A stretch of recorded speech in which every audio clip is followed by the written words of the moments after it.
Erika, bonjour. Thank you so much for joining me in my podcast, Lucky Last. Thank you for having me. I'm very happy to have you as a fellow podcaster and a fellow expat. So let me introduce you briefly. You are the host of a podcast called the Balance Theory Podcast. Very good podcast, actually. You have more than 4 million downloads and more than 100,000 followers on YouTube, which is a big achievement. On top of that, you run an e-commerce business and you still work as a lawyer. So I can understand that you definitely have an entrepreneur flair, and I'm very happy to be here today to dig into your entrepreneur life and journey and your life as an expat in Dubai. Thank you so much. That was a lovely intro. Thank you. So let's start with the podcast, the Balance Theory podcast. I'm following the podcast. I'm a big fan.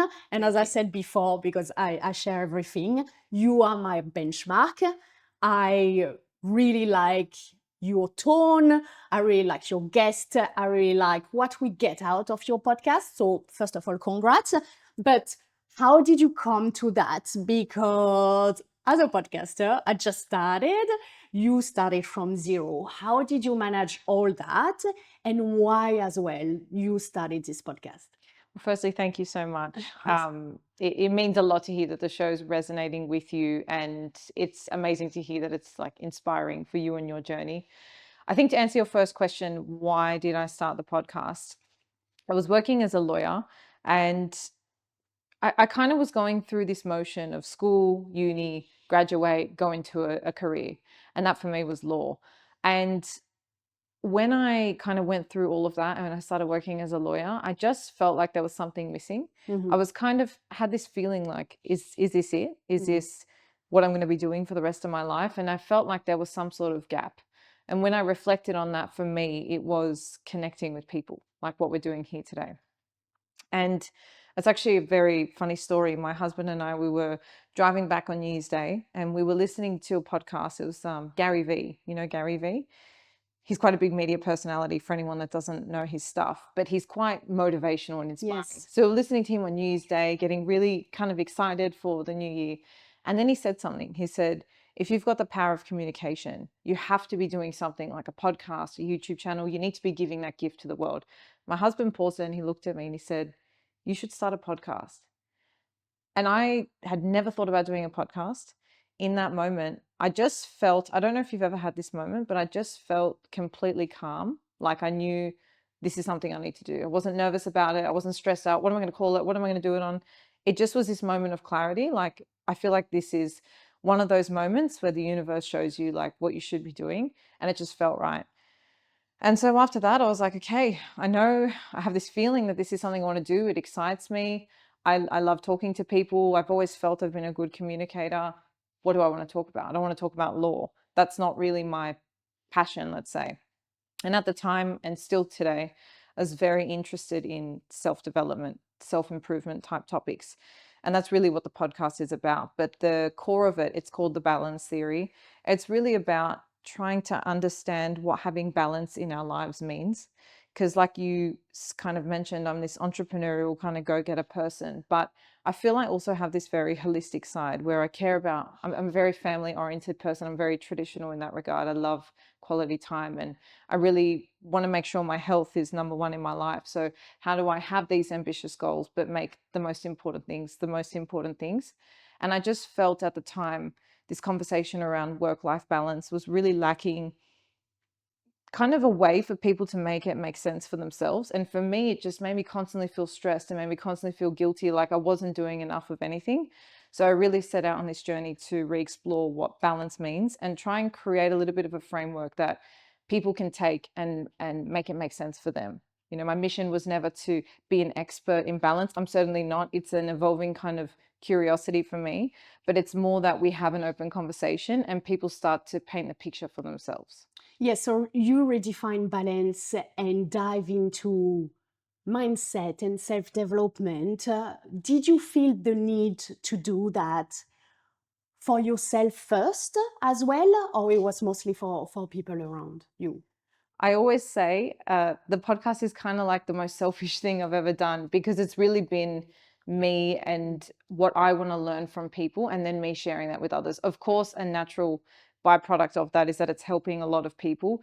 But I think another reason why it's maybe done so well is I'm not pushing a product or a service. I mean, there's nothing wrong with doing that, but for me, it's just come out of this general curiosity and interest for something that I want to kind of learn and cultivate for myself. So I think to answer your question, it started off for my own endeavor. But as you know, like doing a podcast, it requires so much time and effort.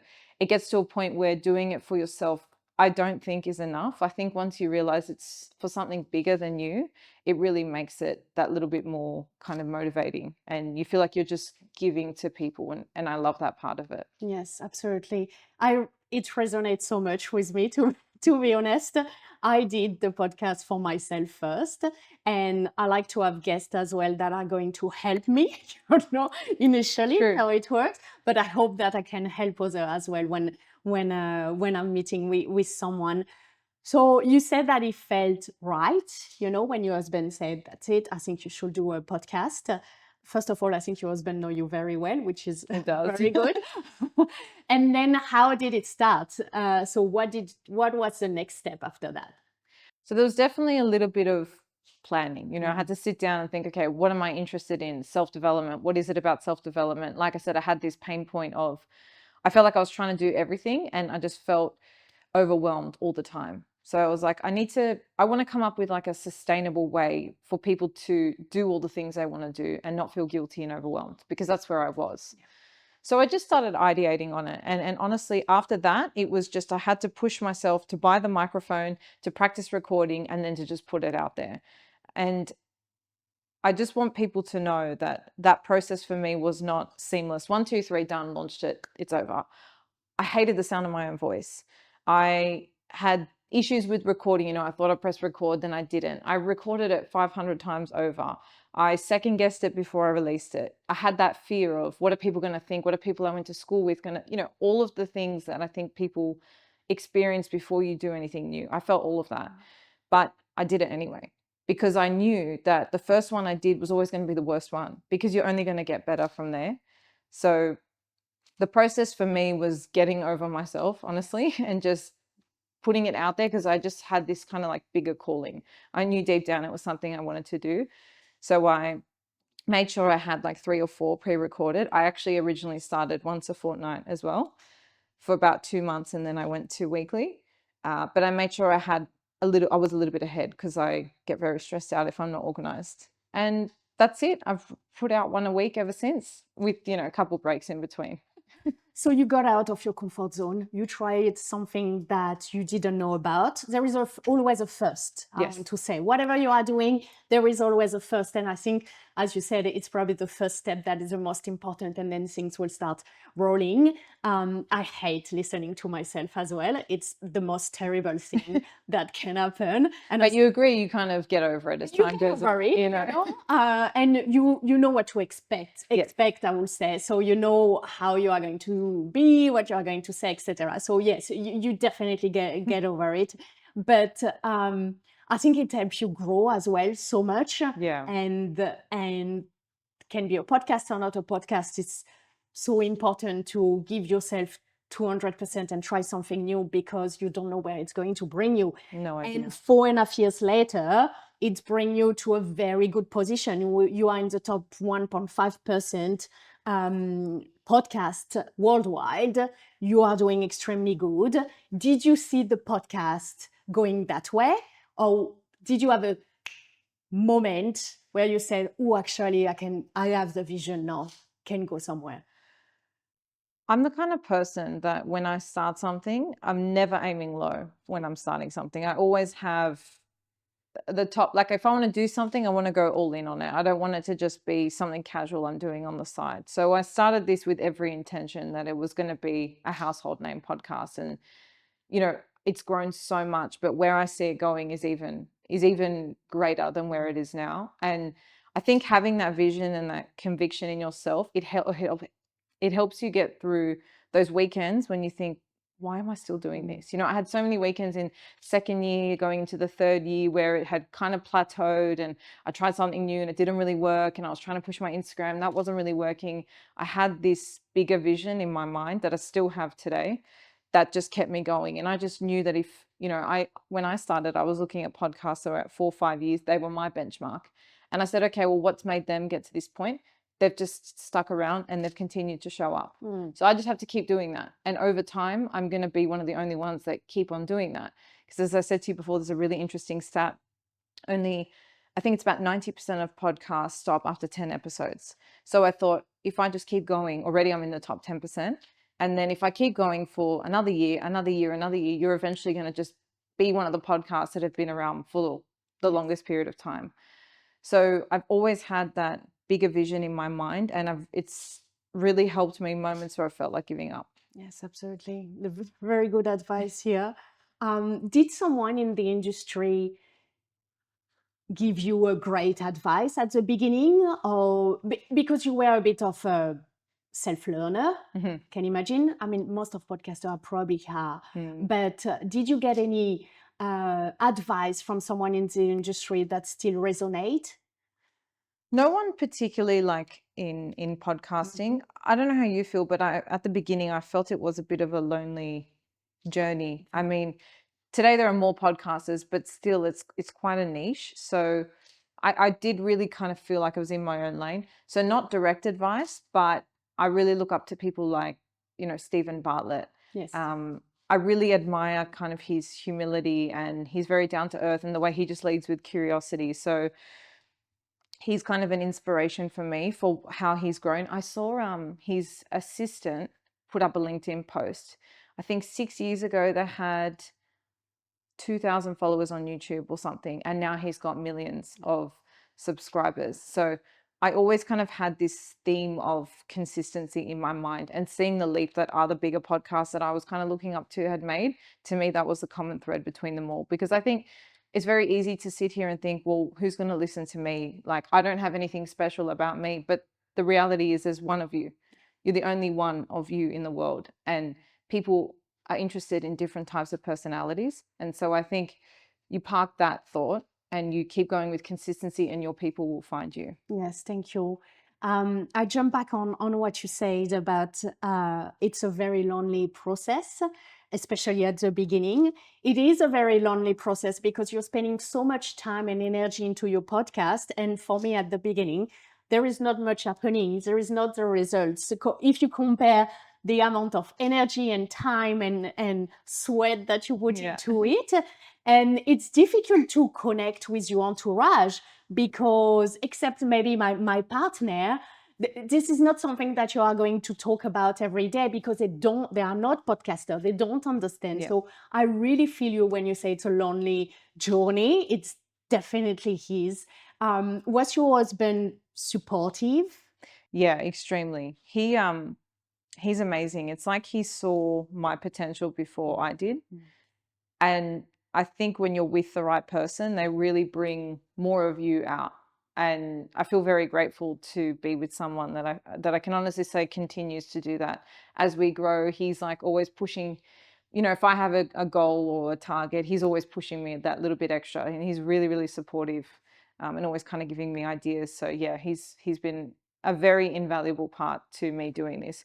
Versus, you know, if I think back to it was kind of younger love, right? Like relationships I had in high school, those kinds of personalities. I can't imagine them wanting me to be my best self and putting myself out there and watching me flourish. They were kind of a bit more keep me to themselves.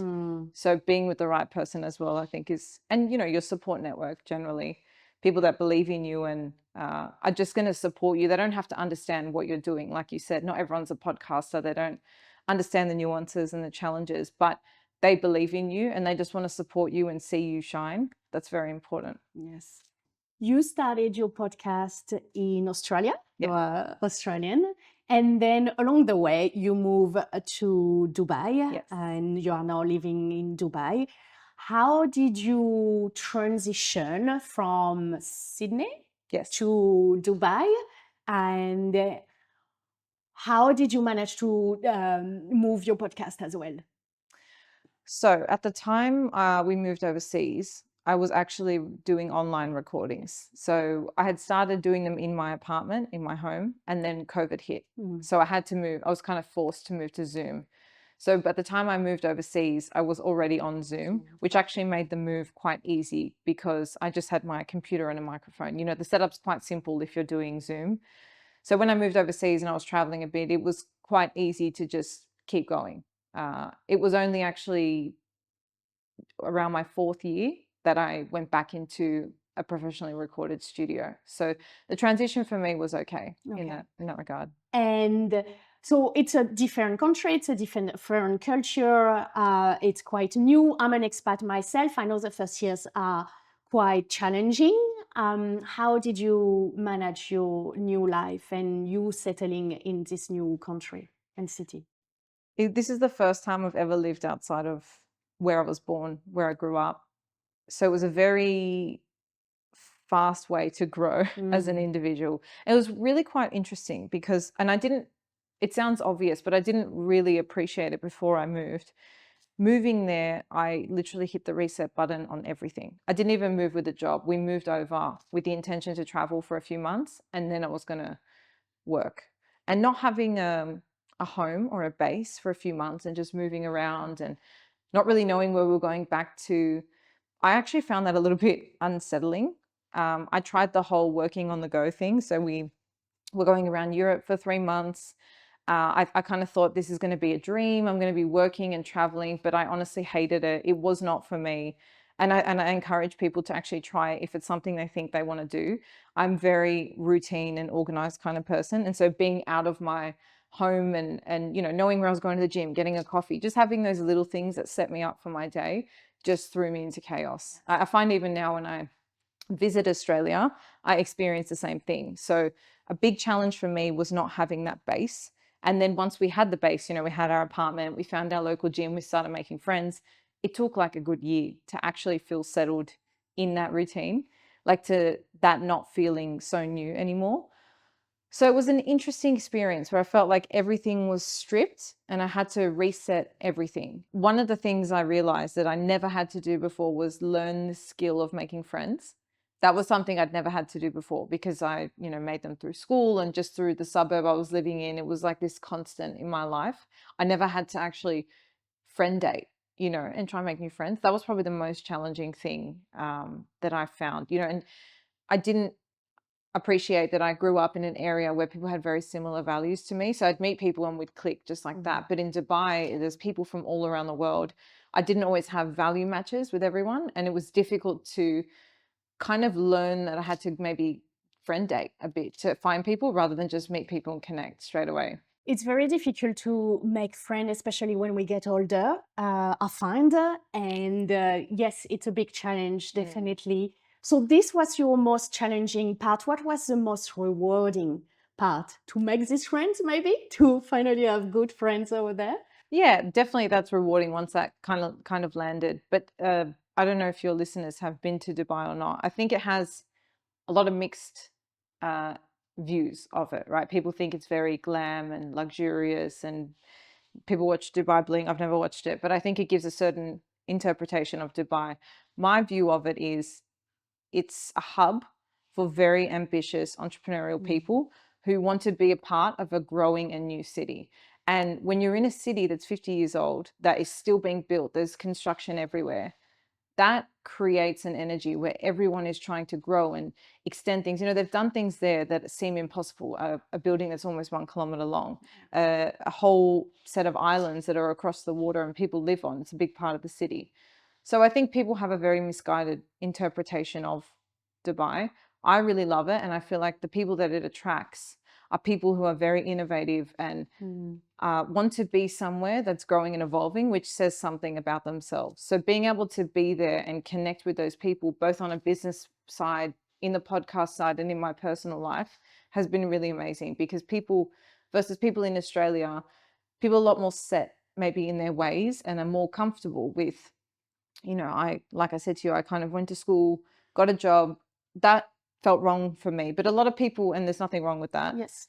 But I think if you're looking for something else, somewhere like that at this moment in my life has just been the most rewarding place to be. Yes, fair enough. I was in Dubai a few months ago, and it was my first time. And I was with the kids, and I have to say, there are so many things to do with the kids. It's so family friendly, which really surprised me. Yes. Really surprised me. We actually, my son saw the snow for the first time in Dubai. Like this, I went skiing for the first time in Dubai. Can you believe it? here we go. And when I said that, I'm like, it's unbelievable, but that's true. And the kid had so much fun. So I had some some stereotype in my mind, and I was a bit worried, but I actually liked it. It was very hot. That probably would be the issue because it was summer. I understand that it's a low season there in summer, but I actually have a lot of fun time with the kids, and we will definitely go back. Yeah. So I recommend come between October and April. The problem is a lot of people from Australia will stop there on the way to Europe, which is the hottest time of the year. But if you come any other time, it's like Australian summer, Australian spring. It's beautiful. Yes. So, So now you are very happy in Dubai with your podcast is doing as well very well. Do you think it helps? So I know you said once I got the studio thing starting to grow up, do you think your journey and your ascension as well help your podcast as well to pick up? You know what I mean? Like, because you needed some time to do a reset in Dubai, and you found yourself again, and now you're probably starting a new phase. Did work balance together? yeah. So I think me moving there really like fast tracked my personal growth and my personal discovery in ways I probably wouldn't have done if I had stayed in Australia. And I think that probably reflects in the types of conversations I'm having as well as moving into a city that has that energy. It's quite infectious. But I don't want it to be a Dubai-based podcast. So in the last couple months, I've been reflecting on, what's coming in the next few years, and I've realized it's been an amazing place, but it's actually a very small city. Like, people don't realize, like, from end to end, it's like 40 minutes maximum, and then maybe 15, 20 minutes this way. A lot of traffic, but let's just say, so it's quite small. I have a benefit in that most speakers and podcasters, like, they'll be coming to Dubai at least once a year. So I have access in that regard. But I don't want it to be just a Dubai-based podcast. It's been a great kind of breeding ground for what has kind of evolved. But I think long term, I want to start doing more like international tours. So I'm in Australia at the moment, and I've been doing some podcasts here in Australia. I want to kind of make it not as anchored to Dubai, but it's been an amazing place to catapult the growth for sure. That's good. Yes, I took the opportunity to have you in Sydney to have you as my guest in my podcast. So as I mentioned at the beginning, you have this very successful podcast, but you run as well an e-commerce. You have a business, and you are a lawyer, a consultant lawyer. How do you manage? The first question is probably, how do you manage all of that? And why are you still pursuing other fields? Yes. Okay, so with the e-commerce business, I started it maybe 6 years ago with my best friend. So we kind of got it to a point where it worked for both of us. So it's not a full-time thing, put it that way. So it works for us both. She's a mum, she's a new mum. I'm working overseas. We both have other things. So we've been able to build it in a way that requires a certain amount of time from each of us. That just works. And it's working for now. We're stocked on the Iconic, which has been an amazing partner for us. So that's been a very good kind of collaboration and a partnership that we've built over the years that now means the business kind of manages itself. Yes. So that's very light touch on my side, if I'm being completely honest. It wasn't at the beginning, but it's kind of at that point now where it doesn't take a huge amount of time from me personally. Okay, and you are as well a lawyer, a legal strategist. Yes. Do you love it? Is it your passion? You are still working. I'm sure you could probably focus on your podcast or your e-commerce. Can you tell me more about it? Sure. So I actually stopped working in a firm 3 months ago. Okay.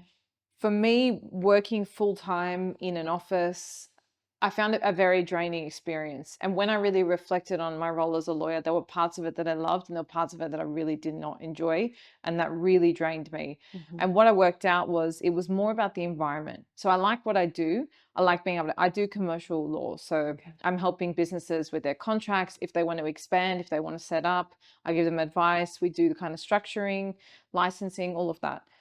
But I hated working in the corporate world. I found it was very toxic. I found it put me in a box. I felt really limited.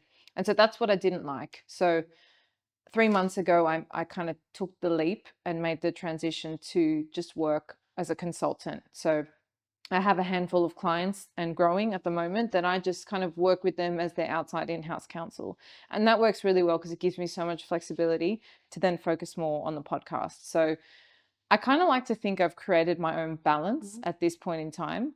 I was able to do the podcast while I was working full time in the office, but the energy I had every day was so different.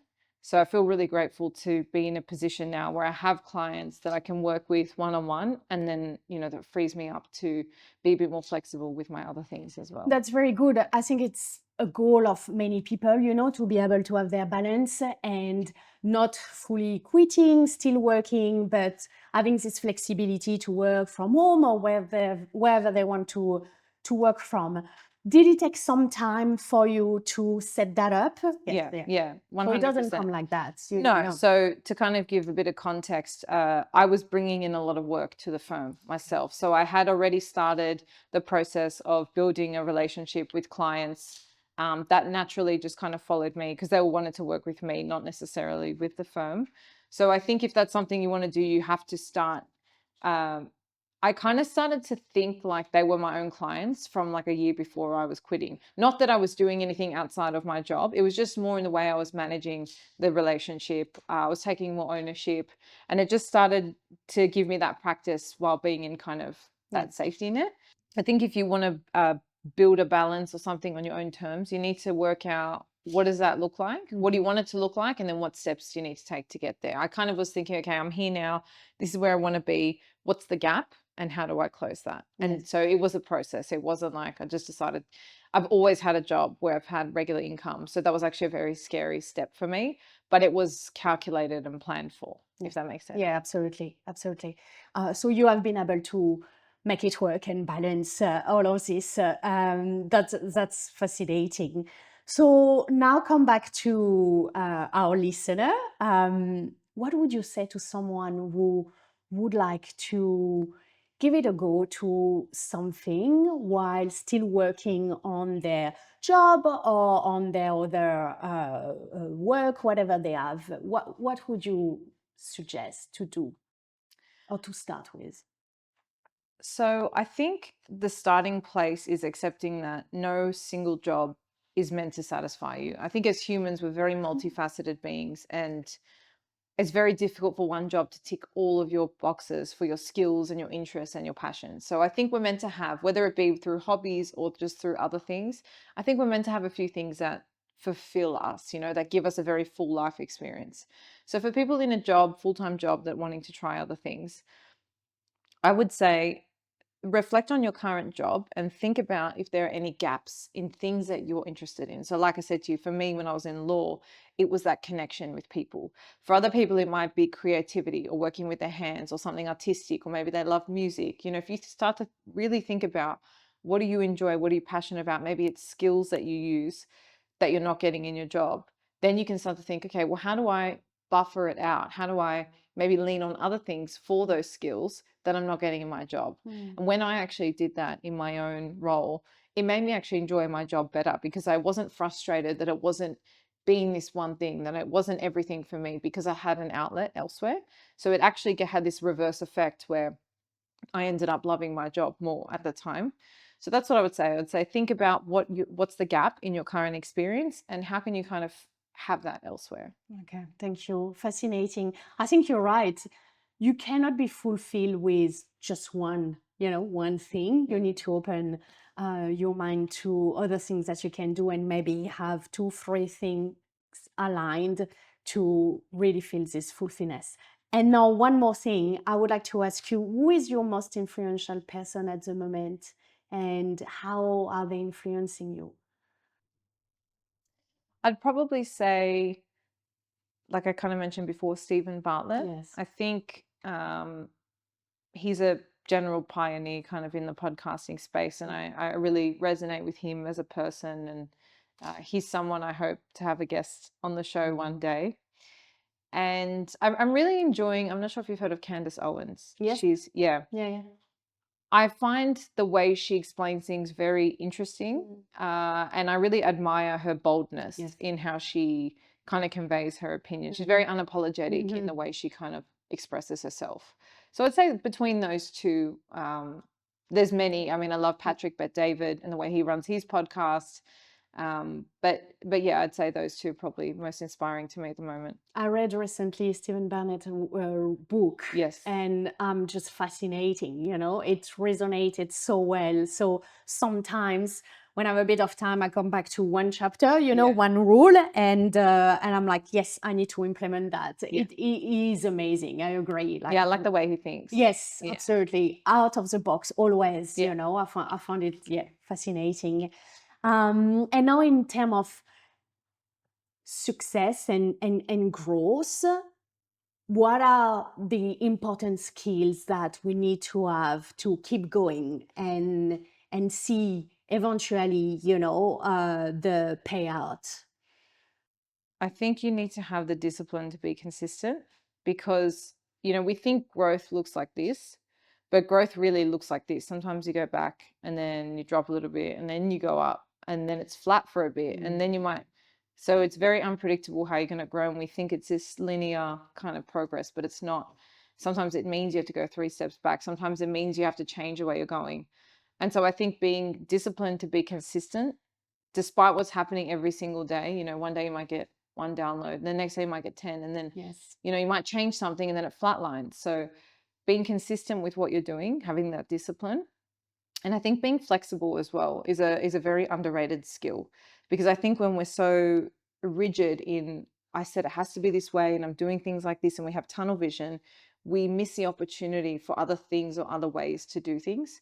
So I think it has to be a careful balance between being consistent with what you're doing, but being flexible enough that you can adapt.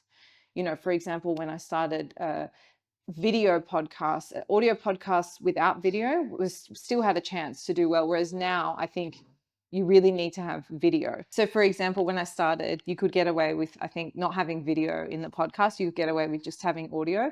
But now I think it's really important to have video. So just being flexible, you know, Reels then came out within the last 5 years. So just being flexible while you're being disciplined, I think is a very important duo to have.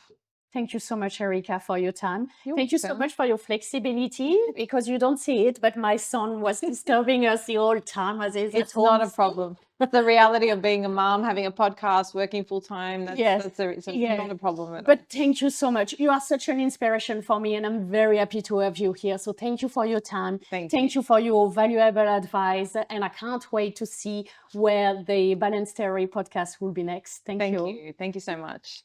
Thank you. Can I hug you?